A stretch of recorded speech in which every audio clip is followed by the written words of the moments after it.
want you to imagine this clearly. I've lived in my current home for a long time, 11 years, and on the corner of my yard stood the oldest thing in the entire neighborhood, a massive Heritage Elm, almost 250 years old.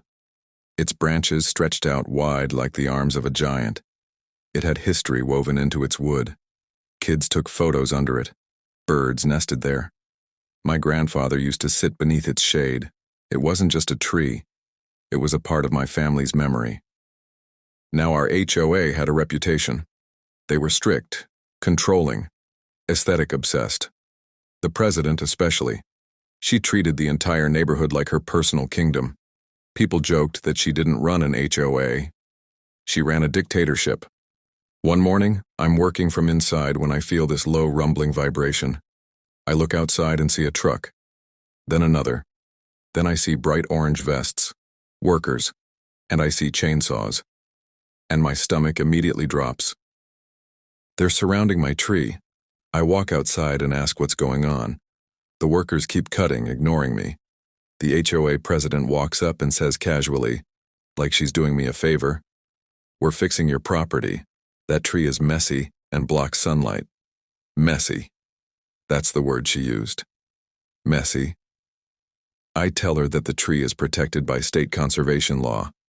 I literally have a plaque on the fence stating it. She laughs in my face, and I'll never forget her tone. "You can't just put a gold sticker on a tree and pretend it's special. This is for curb appeal." Curb appeal, over biology, over history, over law. I step between the workers and the tree and tell them to stop. The HOA president threatens me with violation notices. And then she says something that still makes my blood boil. "I've already approved it. You don't own the visual environment of the neighborhood." I ask her directly, "Do you have a legal removal permit?" She doesn't answer, just snaps her fingers and tells the workers to continue. One of them looks uncomfortable but keeps cutting, and I'm standing there helpless as sawdust starts flying. This isn't just a branch trimming, they are cutting full trunk sections. And then comes the worst part. She sits on one of the cut trunks and smirks at me, laughs and says, "You'll thank me later when your property looks nicer." At that point, I started documenting everything. Photos, videos, timestamps. I recorded her saying those exact words. I have footage of the cutting, the workers, the stump, everything. Once they finished, it felt like a graveyard. The spot where the tree once stood was just raw earth and an ugly stump.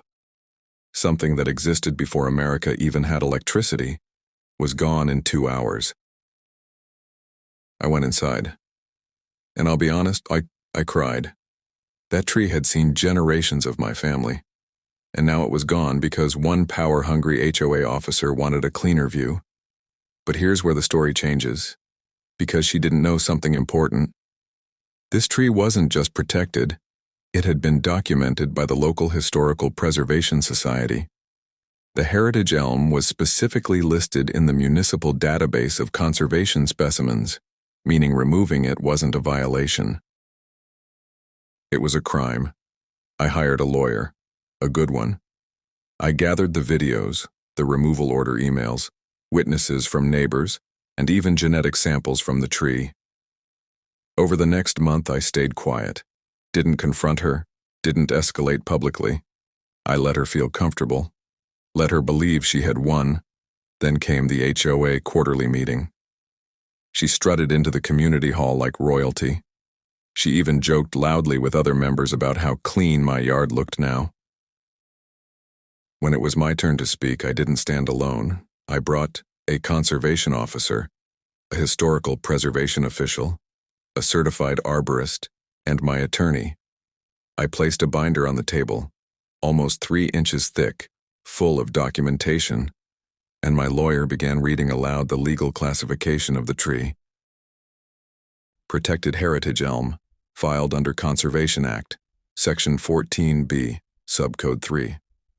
Then he read the penalty. Unauthorized removal results in triple damages of assessed environmental value plus punitive historical compensation. That number came out to $1,703,000 and some change. She laughed at first, thought it was a bluff. Then the preservation officer confirmed it. Then she tried to argue. She accused me of fabricating the protection claim. That's when the officer pulled up the city's official registration. Her face faltered. She claimed she didn't order the removal. That's when we played the audio recording of her telling the workers to cut it down. Her face went sheet white. She tried to blame the workers. The arborist explained the workers were not at fault because she gave directive authority. She tried to attack me personally. The lawyer shut her down. She tried to claim HOA immunity. The preservation lawyer clarified that HOA regulations never supersede state law. And then came the final blow. The city official announced that since she authorized a protected species removal, not only was the HOA liable, she personally was liable, meaning her assets. Her home, her savings, were exposed. Suddenly she stopped talking, stopped blinking, stopped breathing normally. By the end of that meeting, she resigned as HOA president. The HOA issued a public apology, and the settlement order was signed. They now owe me $7 million in damages. They also must fund the planting of 5 new trees of the same species in the community, including on my property. But that's not the real victory. The real victory is knowing that arrogance got punished, that history mattered, that law mattered, that nature mattered. And now whenever I look at that empty space, I don't feel sadness anymore. I feel justice, because the message is loud and clear. When HOAs think they own everything, sometimes they end up losing everything. I hope you liked this video. Don't forget to subscribe my channel and like this video. Thanks for watching.